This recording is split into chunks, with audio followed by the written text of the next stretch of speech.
Hey everybody, welcome back to another fun and exciting intermediate math class. In today's lesson, we're going to be on page 404 in your book, page 404. That is lesson 10.2. And in today's lesson, we are going to be learning how to multiply and divide like terms. Okay, and they don't always even have to be like terms like we had in addition and subtraction in the last lesson. Sometimes these can just be what's called like bases.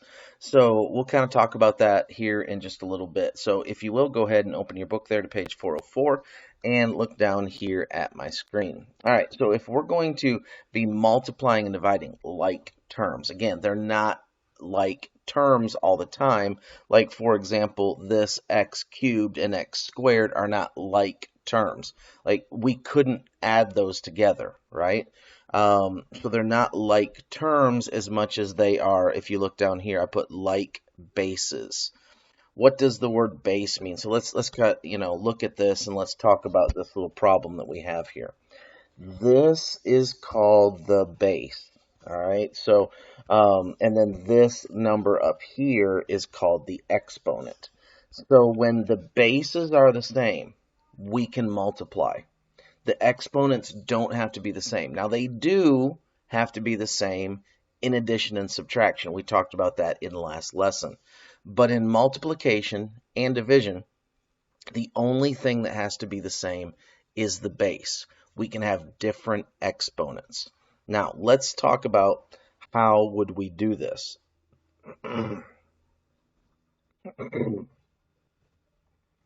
Notice it says to multiply, we need to add the exponents.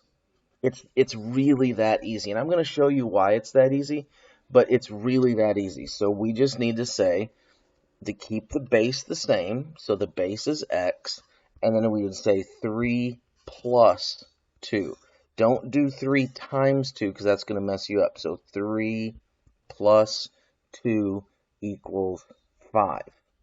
Okay, and you might be thinking, all right, it says to multiply. Why are we adding? Let me show you why we're adding. So what does this mean? This means x times x times x. And then we have another times. And then what does this mean? X times x.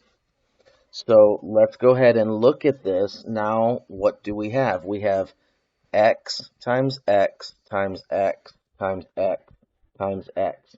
How many times is x being multiplied? 1, 2, 3, 4, 5. X to the 5th.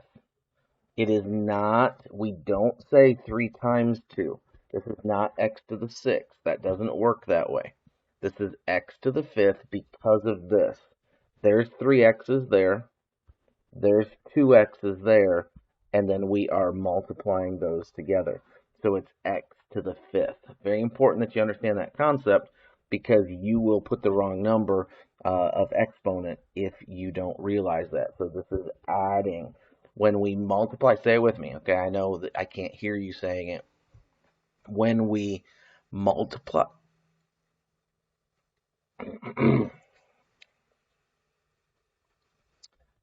when we multiply exponents, we add. Okay, say it again. When we multiply exponents, we add. Very important that you understand that concept. Let's do another one that's maybe a little bit more complicated, but it's not terrible. So let's go ahead and what do we multiply times the x squared? Well, there's nothing being multiplied. Look, parentheses mean multiply, right? Okay.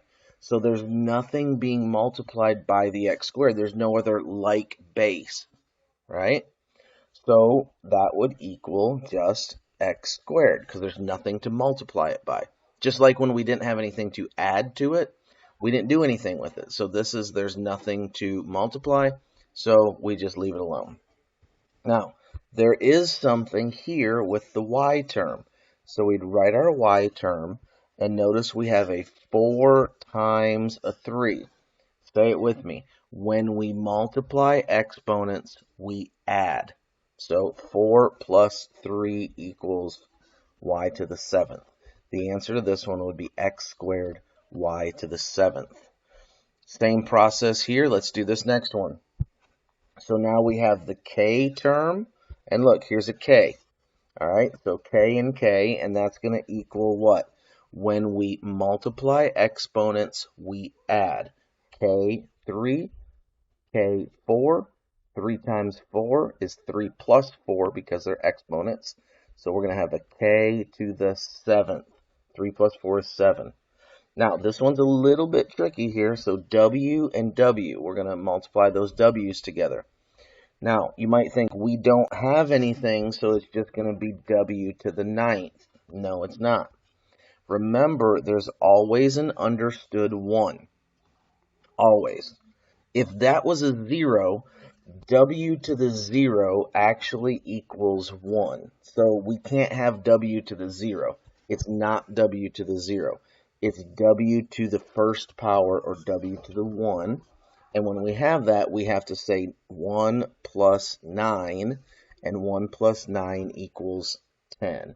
Our answer would be k to the 7th, w to the 10th. All right, let's keep going here. Let's look down at this next. What happens if we're dividing?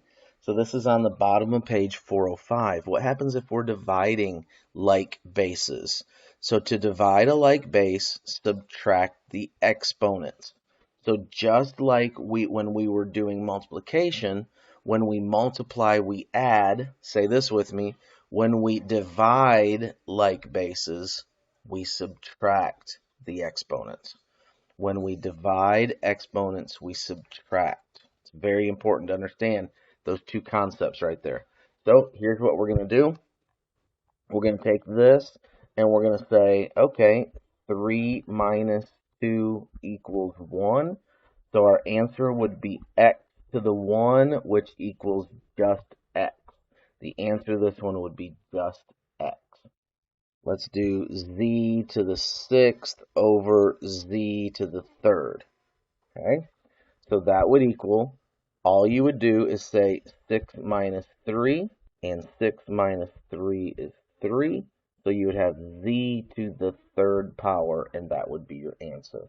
Okay, not bad, pretty easy, just subtract. Now you might say, what if the number on the bottom is bigger? What are we going to do then? It is possible to end up with a negative exponent. So watch this.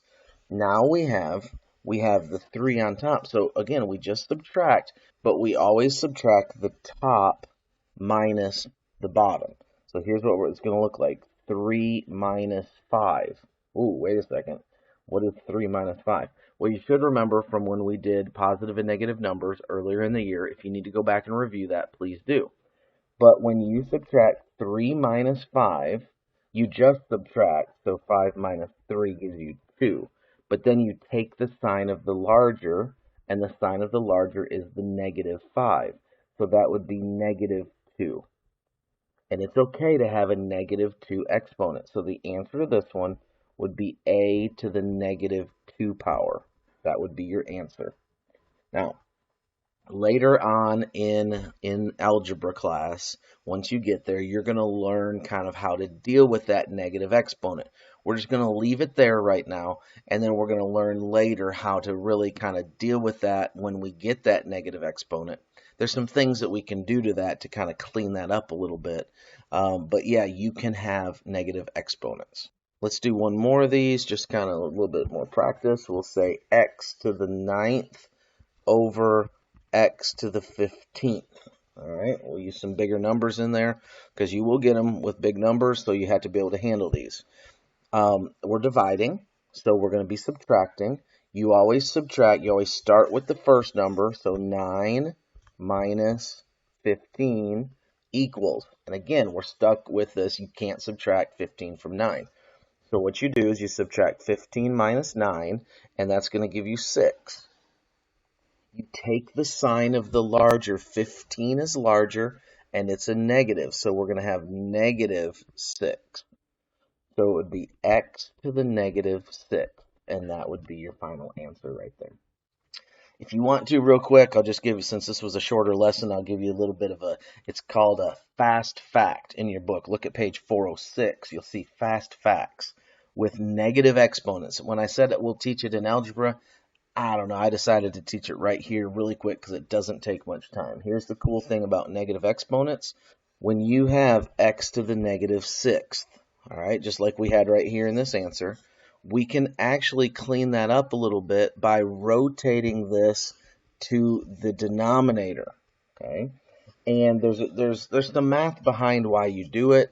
I'll save that for algebra class, but basically when you do that, you put it into the denominator, so you get 1 over x to the sixth.